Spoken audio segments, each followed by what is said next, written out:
The Giants have their initial roster heading into the 2023 regular season. The final cut-down time and day was Tuesday at 4 o'clock, and the Giants got their roster down to comply with NFL rules. I am John Schmeelk. He is Paul Dottino to break it all down for you. When we get to the end of this, you might notice that the Giants are not at 53. They're at 52. I will refer to it as the 53-man roster anyway, otherwise I will mentally confuse myself. So just keep that in mind, and we'll see what the Giants do in the next day or two to get up to 53 when other roster moves become official. And, of course, this roster will, of course, also change more likely than not between now and the first regular season game as other teams waive players, cut players. The Giants might bring somebody in, and other roster machinations could change. Potential IR guys. That too. Sure. Could change what this roster looks like once you get to that game against Dallas. All right, quarterback poll. We'll go position by position here. Daniel Jones and Tyrod Taylor on the roster. Tommy DeVito did not make it. We'll see about the practice squad. That'll also be announced over the next couple of days after all these guys go through the waiver claim process. I imagine, given all the work he's done and his knowledge of the system, that he could be a practice squad option. We'll see. We don't know that for sure, obviously, but no surprise that Jones and Taylor are on. No, not at all, because Tyrod Taylor, by most accounts, is one of the top 10 backups, maybe even higher in the National Football League. So the Giants were not going to move him out of the number 2 slot. And quite frankly, it's rare these days that an NFL team will keep a third active quarterback on the 53. So there really wasn't a whole lot of room for DeVito to squeeze on there, despite the fact that he had 3 good preseason games, John. Yeah, he certainly made his case. He did the best he could to earn his way on. But again, it's a numbers game, and they decided that they'd rather stick with 2 for now. Even though now teams, if you do have that third quarterback on the roster, you can use that emergency quarterback as your 47th player or 49th, depending on how you work it, could be on game day. So let's go to running back, Paul. They end up keeping 4. The 3 that were not surprising at all, really, were Saquon Barkley, Eric Gray, and Matt Breida.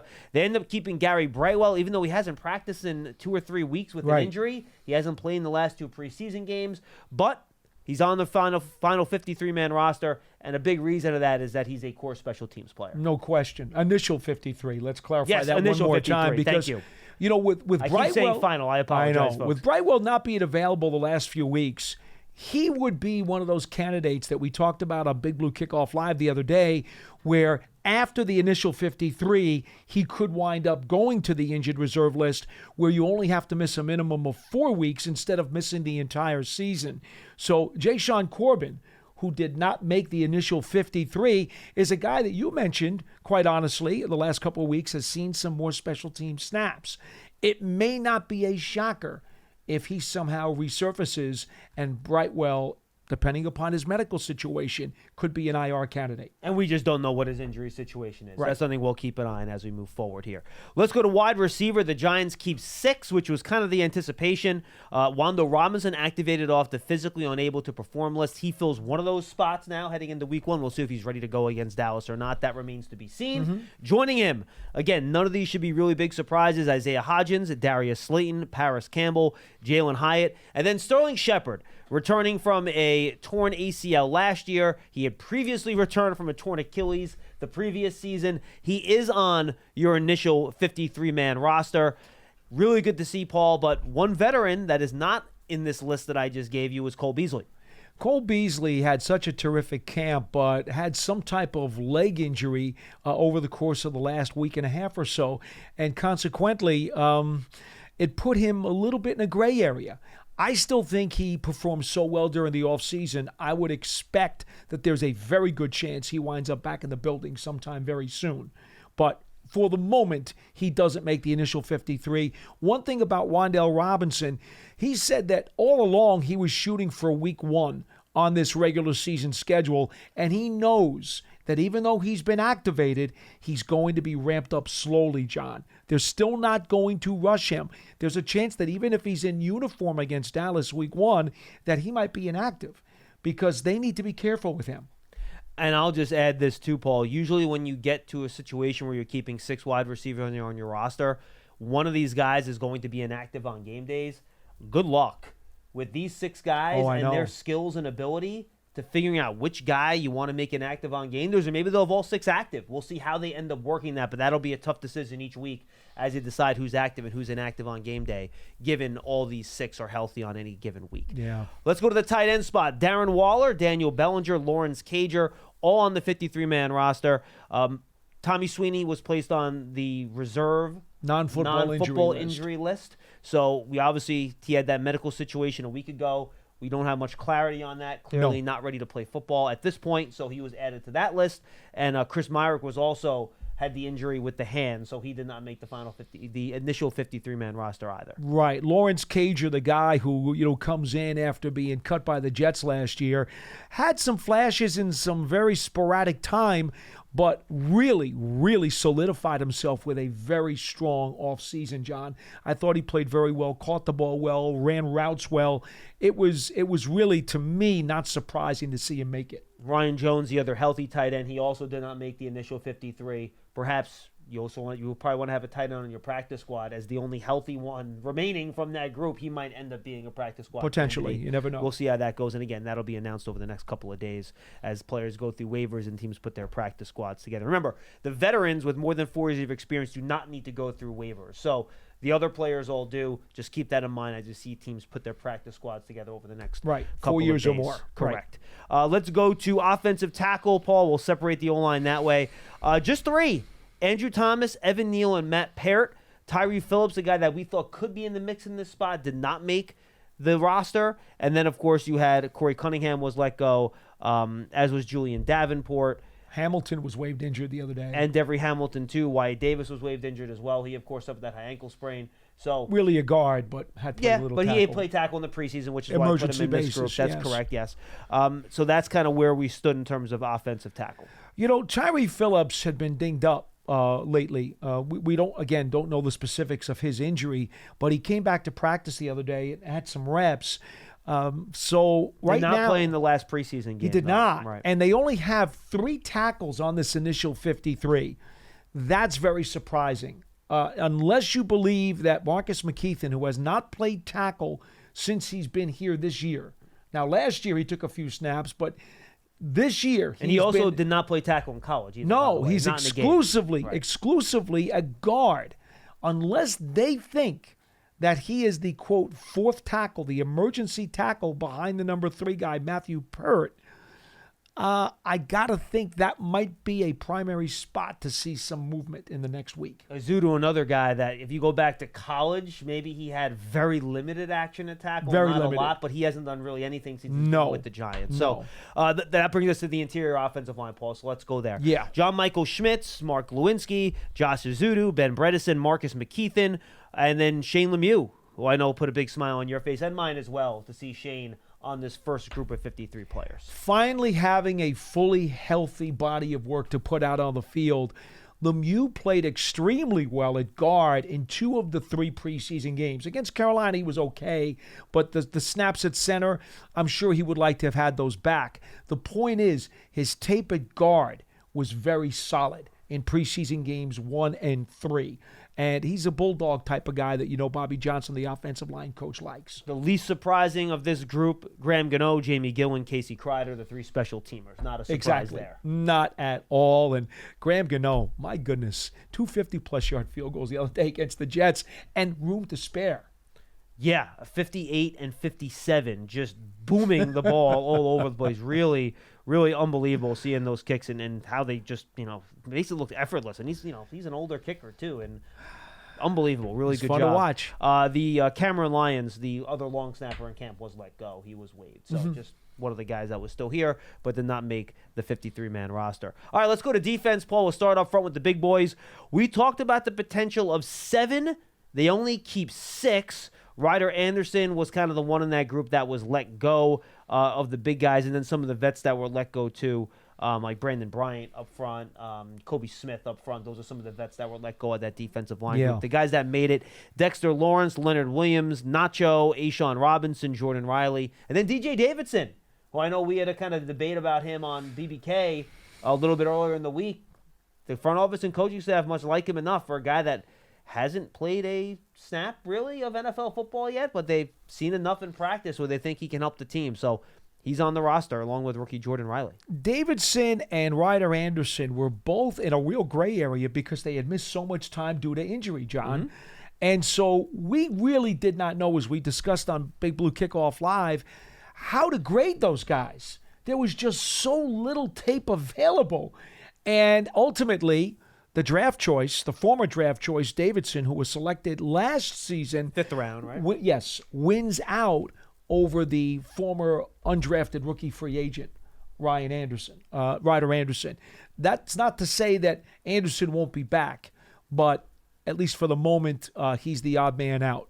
What can you say? I think that was one of the tough positions to deal with. Now, important to note, he was not waived injured. He was just waived. Correct. Which means that's a guy you can bring back right away on the practice squad. Waived injured, you have to wait a couple of months. If he doesn't get claimed by somebody, Correct. The Giants can bring him back right away if they so choose.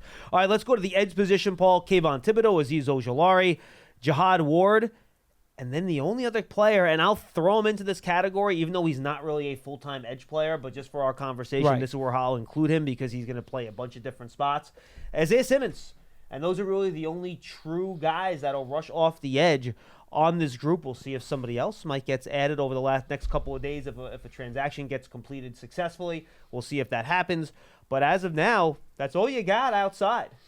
The two names that obviously stick out like a sore thumb, Tamon Fox and O'Shane Ximines. Yeah.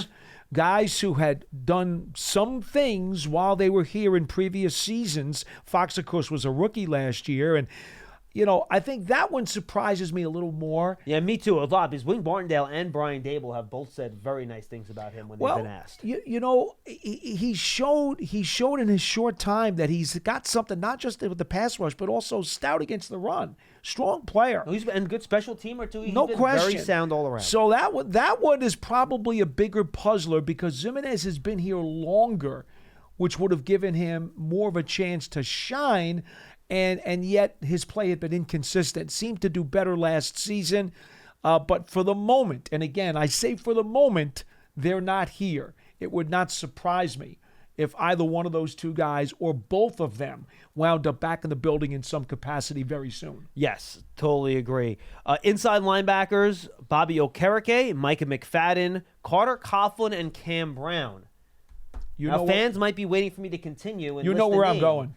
But Darian Beavers is not on this roster, which, look, we spoke about him on BBKL earlier in the week, and somebody asked about him, and I think all of us had him on our 53-man roster. Sure. But we did point out that I think I said, I believe my quote was, closer to the roster bubble than probably a lot of people think. And it was apparently closer than I thought as well because he is not here, and I guess he just didn't show enough coming off that injury last year and practicing in games to find the way onto the roster. And frankly, I think it was the special teams ability of Carter Coughlin and Cam Brown that probably was the deciding factor there. Yeah, and by the way, Carter Coughlin also did a good job on defense in the preseason as well. Remember, he's changed into a new position over the last couple of years, and I think he's coming into his own a little bit. Yeah, two things. Number one, there's no question that Carter Coughlin showed a lot more in the defensive side of his game than he had ever shown before during his previous time here with the Giants. Well, this is really the first time he really was full-time inside linebacker for full offseason. They had changed him from an edge guy to an inside guy and said, okay, just work there. This is one of those cases where if you focus a guy in one spot, maybe you can really polish him up and get something more out of him than what you might have thought originally. And I think Carter Coughlin probably exceeded expectations in that regard. Cam Brown, special teams guy. You know how I've been talking about special teams for months, John. This particular position group, if you will, smells of the Giants knowing that they needed to address special teams. Well, linebackers is always a core special team spot. Without a doubt. Mm-hmm. And Cam Brown, who, in my opinion, was certainly deep on the depth chart defensively, has to be here primarily because of his special teams capabilities, because the Giants understand that their specials during the preseason left something to be desired, and they did not want to lose any player who might be able to add something to that unit. Yeah, Deontay Johnson also did not make it. He was the undrafted free agent out of Toledo. I don't know what the team's thinking, but I would think he could be a practice squad potential guy. I would think potentially. Undrafted free agent. We'll he had a really good second half in Detroit. Yeah, and then you have Ray Wilborn, who was the veteran that they brought in the offseason. He did not make the roster either. Yeah, another guy who I mentioned about because of special teams, and perhaps he is another guy who will boomerang and make it back into the building. I'm not sure, but I will say this. In the short time he was here with the Giants, a week and a half or so, he didn't exactly stand out and make many great plays on specials. And sometimes if you've only got a short window to show your stuff, you better, really, really shine out. And maybe he just didn't do enough. You need defensive backs? We got defensive backs. Yeah. There's 11 of them. Let's start with the cornerback position here. Dory Jackson, Deontay Banks, Trey Hawkins, Cordell Flott, Darnay Holmes makes the roster. And then Nick McLeod as well, who's kind of a safety corner hybrid, but I'll include him in the corner group for now, just because that's where he played for the Giants last year primarily. So this is your 6, Paul. That means that Amani Oruwariye did not make the roster, and somebody else I know we were talking about did not make it. That was in final consideration. But those are the 6 that are on. Well, they pupped Aaron Robinson. Yep. Let's throw that out there too, because that's incredibly important. This is a guy who would have been in the corner mix. But he's pupped for now, which means he has to miss at least 4 weeks. McCain coming off the concussion, they must feel like that's not going to be long term. Well, he's in the safety group, yes. Because he's in the safety group. And then the other thing, injury-wise, we look at Javarius Owens, who had a hammy the other day, and we look at Nick McLeod, who we do not know anything about his injury status, and he hasn't been available for several weeks. So he got hurt before the joint practices in Detroit even. Yes. So that's quite a long time to be out, and yet we still don't know what's going on with him. But the Giants have decided he's on the initial 53. I would imagine, since he's been out as long as he has, he would be a potential IR candidate in the next 24 hours. That's simply a guess because he didn't see any preseason snaps at all. That's what made this group at 11 a little surprising to me. I think we'll see some mathematical changes coming up with the secondary. And Cordell Flott's been dealing with an injury too. He has not practiced for a couple of weeks, and Jason Pinnock's been banged up too. But they have played preseason snaps. 100%. And those don't. All these guys, I believe Brian Dable. Don't think he did specifically with Owens, but the other guys he's all day to day. He did. So he did. You got another. If they've missed a lot of time already, you got 2 weeks until Dallas. You hope that they might be able to be back and be ready to go. And you mentioned a couple of the safeties already, just to give the fans the whole group. Xavier McKinney, Jason Pinnock, Dane Belton, and you mentioned Bobby McCain and Javarius Owens were on as well. Yeah, I mean, bottom line is the Giants had a handful of guys because of injury status toward the end of the preseason. They had to make a few sticky decisions, which, again, may clarify themselves over the course of the next 36 hours. They will, and there's your roster, folks. Again, we're 1 short, but who knows? Maybe we'll have a transaction that gets completed. Technicalities and paperwork that need to be squared over away, the next couple of days. We'll see how that goes. And then we'll track what other changes are made once waiver claims are in, and you can sign free agents and replace guys on the roster. As Paul's mentioned a couple times during this, things can change as well. And, of course, stay tuned to Giants.com, the Giants social media channels, as you track those roster changes. And then, of course, as the Giants put their practice squad together as well. We'll try to have that information for you right here on Giants.com and all of our podcast platforms. For Paul Dottino, I'm John Schmeelk. The Giants have their initial 53-man roster, sort of, and then we'll continue to track. Thanks for being with us. We'll see you next time.